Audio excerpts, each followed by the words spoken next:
신라의 고도 경주에 있는 대릉원은 신라의 왕과 왕비들이 잠들어 있는 거대한 무덤군이다. 그 무덤들 중에 하나인 천마총. 155호분으로 불리던 이 무덤이 천마총이라는 이름을 얻게 된 것은 1973년의 발굴 덕분이었다. 발굴단과 기자들과의 숨바꼭질 속에서 신라 보물들이 쏟아져 나왔던 발굴. 그 당시에는 뭐 통이 하나 나와도 그 신문에 대서 특별했으니까. 같이 막 찍고 막 이런 그러다가 우연찮게 사고 나면 이건 안 되잖아요. 막 언론사가 하되 전쟁이에요, 전쟁. 전쟁이라 불리웠던 1973년 천마총 발굴. 대체 무슨 일이 벌어졌던 것일까?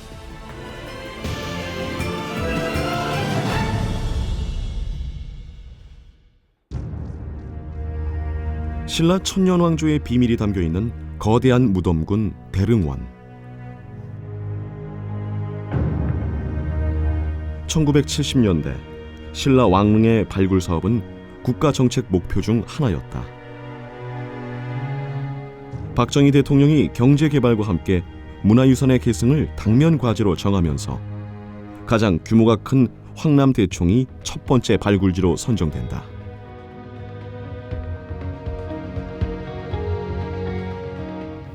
그러나 발굴은 시작부터 문제가 있었다. 무덤의 규모가 너무 컸던 것이다.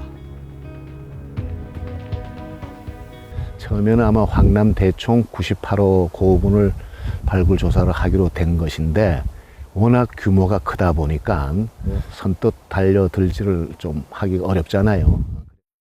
백제 25대 무령왕릉이 처음으로 발굴되었습니다. 너비 3.5... 또 하나 발굴단의 발목을 잡은 건 2년 전 무령왕릉 발굴의 뼈아픈 경험 때문이었다. 우연히 발견한 것인데 무령왕릉은 발굴 첫날 기자들이 무덤 안까지 진입하면서 하루 만에 발굴이 끝나버린 대표적인 졸속 발굴이었다. 이런 실책을 다시 반복할 수는 없었다. 이때 대안으로 등장한 것이 현재 천마총이라 불리우는 155호분을 먼저 발굴해보자는 것. 155호분은 황남대총보다 규모도 작고 무덤 옆에 민가까지 있어서 봉토도 허물어진 상태였다. 시험삼아 발굴해보는 데는 무리가 없었다. 대통령까지 현장에 방문할 정도로 관심이 뜨거운 가운데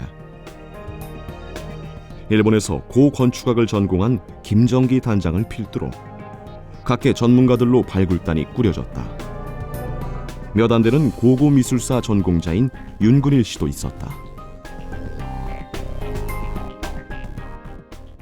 그때 사실은 가슴도 설레죠. 왜냐하면 뭐 이론적으로나 배우고 또 책으로나 봤던 그 신라 때의 그 무덤을 발굴한다는 게 사실은 행운이죠. 저 같은 입장에서는. 그러니까 가슴도 두근거리고 설레고 이제 또 한편 이게 또 조심도 가고 걱정도 되고. 하지만 민심이 문제였다. 그해 경주는 심한 가뭄을 겪고 있었는데 흥분한 시민들이 몰려온 것이다. 가설 사무실로 해가 사무실이 있었는데 돌을 던진 돌을 이땅한 돌을 그 소리 지르면서 너희들이 그냥 저 무덤을 파게 되면 비가 안 온다고. 우리 정서에 특히 그 왕릉급 그 정도 되면 왕릉으로 볼 수 있는데 그런 무덤에 손댄다는 것은 상당히 금기사항이에요. 우리 정서에 그거는 맞지 않는 거예요. 그때 당시에. 왕릉을 파헤쳐서 비가 안 온다는 민심 속에서 조심스럽게 무덤을 열기 시작했다. 봉토를 제거하자 겹겹이 쌓여있는 돌무지층이 드러났고 이어 내부 구조가 밝혀졌다. 즉 천마총은 큰 나무각 안에 시신을 넣은 나무관을 넣고 돌무더기로 한 번, 흙으로 또 한 번 두텁게 봉해서 만든 적석 목곽뿐이다. 발굴단은 봉토부터 고분 내부까지 체계적으로 조사에 임했다. 일일이 구획을 나눠 길이를 재고 이를 도면화시켰고 이를 기록으로 남겼다.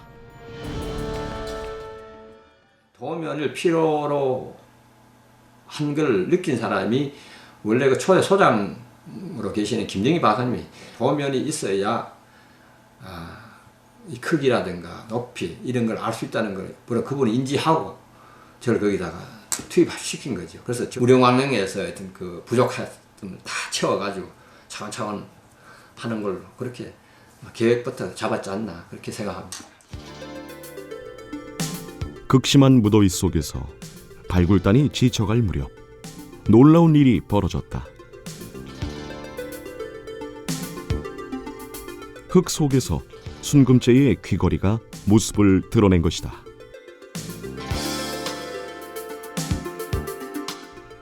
가슴걸이와 허리띠, 칼 등 11,500점이나 되는 유물이 쏟아져 나오면서 발굴단은 또 다른 난관을 만나게 된다. 바로 언론과의 전쟁이 시작된 것이다. 취재 이제 경쟁이 되니까 본사에서도 문화부 기자, 사회부 기자, 사진부 기자 다 내려왔어. 그래 경쟁을 완전히 고분 발굴 150 발굴 주에는 기자들이 아침 저녁으로 뭐 참 굉장히 설쳤고 발굴 속보를 먼저 차지하기 위해서 밤샘 취재는 물론 경비행기까지 동원될 정도로 보도 경쟁은 치열해져 갔다.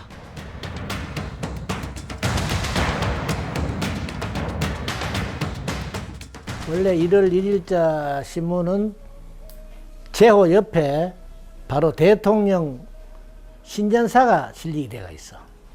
근데 문화재 기사를 얼마나 중요하게 했는지 대통령 신전사는 옆을 미루고 제호 바로 옆에 문화재 기사 실을 정도로 그 문화재 기사를 아주 중요하게 달았어요. 이런 가운데 도입된 것이 전체 브리핑 시간 외에는 기자들 출입을 제한하는 것.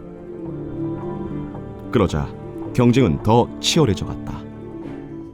상대방에게 졌다 하면 그 야단 나잖아. 예를 들어가 한국일보에 났는데 상대 제2신문이나 뭐 D신문에 기사가 없으면 그 위에서 야단 나지. 왜 한국일보에 났는데 왜 모르냐 이런 식이 되잖아. 그러니까 경쟁권이 그렇게 심했지. 강제로 하여튼 이 사진을 촬영을 하려는 분들도 있었고 뭐 어거지로 그러니까 이제 철조망을 쳐놓고 우리가 못 들어오게 하니까 어느 최아무개 기자는 철조망에서 이놈 새끼들 이놈들 나오기만 나오면은 아주 뭐 죽인다 막 이런 이야기도 하고. 말 그대로 첩보전이었다. 기자들은 발굴지 근처에서 밤샘을 하고 망원경을 동원해서 발굴단의 일거수일투족을 감시했다. 기자들은 뭐 별의별 그 수단을 다 동원했지. 우리 회사 사진 기자는 참 특종할까 싶어서 밤에 천막 쳐놓은 그 현장에 기어 들어갔대. 지 얘기야. 어?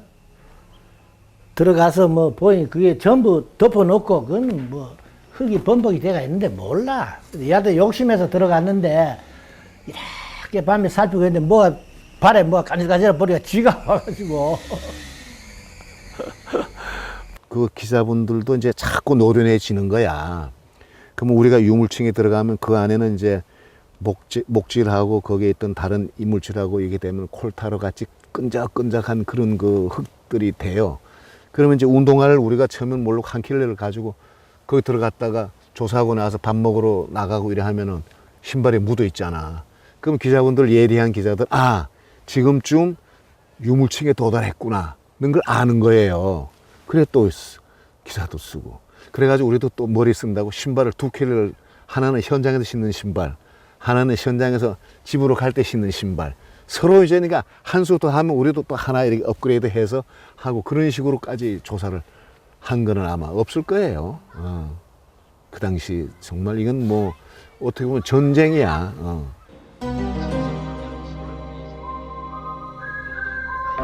그런 가운데 발굴단은 충격적인 장면과 맞닥뜨리게 된다. 매장부의 흙을 털어내는 순간 눈앞에 순금제 금관이 드러난 것이다. 눈으로 보면서도 믿기 힘든 상황이었다. 그저 시험삼아 발굴한 작은 무덤에서 신라의 금관이 나오다니. 그때는 정말 좀 이 가슴이 그냥 쿵덕쿵덕거리고 좀 흥분되더라고요. 그 검은 그런 막 그 어떤 범벅이 된 그런 흙 속에서 노란 금빛이 나올 때는 아주 정말 휘황찬란했죠. 금관은 매장자의 얼굴부터 가슴에 걸쳐 곡갈 모양으로 다소 곳이 덮여 있는 모습이었다. 그런데 금관을 수습하려는 그때 갑자기 하늘이 어두워지기 시작했다. 그 햇볕이 나고 무덥던 그 여름에 금관을 수습할 때 갑자기 먹구름이 끼고 천둥 번개가 치는 거야. 정말이. 그러면서 그냥 그냥 막 소낙비지. 뭐 비가 그냥 쫙 소낙비가 아니라 폭우야, 폭우. 그냥 막 쏟아지는 거예요. 그래서 금관을 진짜 들고 나가다가 번개가 치는 거 겁이 나서 그거 놓고 사무실로 내려가고 그랬단 말이죠. 찬란한 문화를 자랑했던 신라의 실체가 드러난 것이다. 장례용품으로 금관이 만들어진 것이라는 단서. 신라가 화려한 황금의 나라였음이 금관 발굴로 증명된 것이다.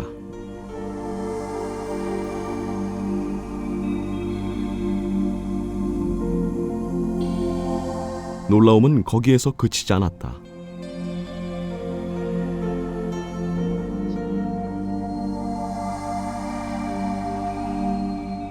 목곽 바깥쪽 부장품 상자를 해체하던 중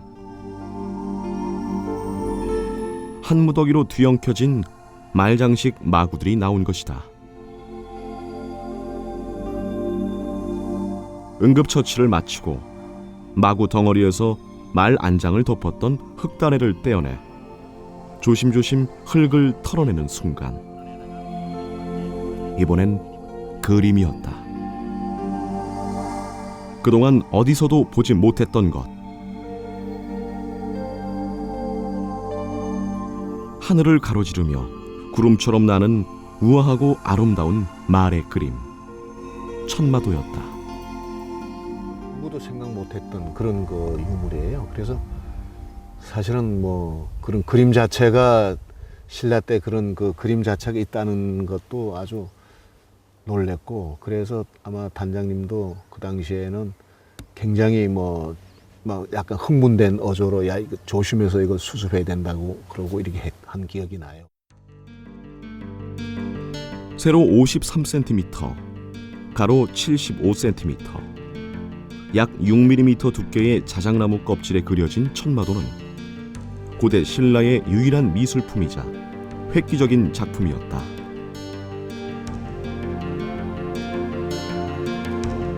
이제 155호부는 천마도가 나온 무덤이라는 뜻으로 천마총이라는 이름을 부여받게 되었다. 어떻게 나무 껍질 그림이 땅속에서 1500년을 버틸 수 있었을까? 우리나라 땅 자체가 산성이 많이 강하기 때문에 이 목질이라는 부분, 목재 등은 많이 남아있지는 않습니다. 이게 이 정도까지 잘 남아있었던 거는 어떻게 보면 그 한국 고각에 있어서, 그리고 한국 그 고대사에 있어서 축복이라고 할 수 있을 정도의 그런 유물이라고 판단됩니다. 해방 후 우리 손으로 한 첫 번째 발굴인 155호분 천마총 발굴. 그럼에도 도면을 작성해서 과학적인 자료를 확보하고 브리핑 제도로 현장을 보존하는 소중한 성과를 거뒀다. 그리고 조상의 흔적을 대하는 우리의 자세에도 변화를 만들어준 것. 1973년 그 뜨거웠던 여름의 발굴 작업이 가져다준 소중한 선물들이다.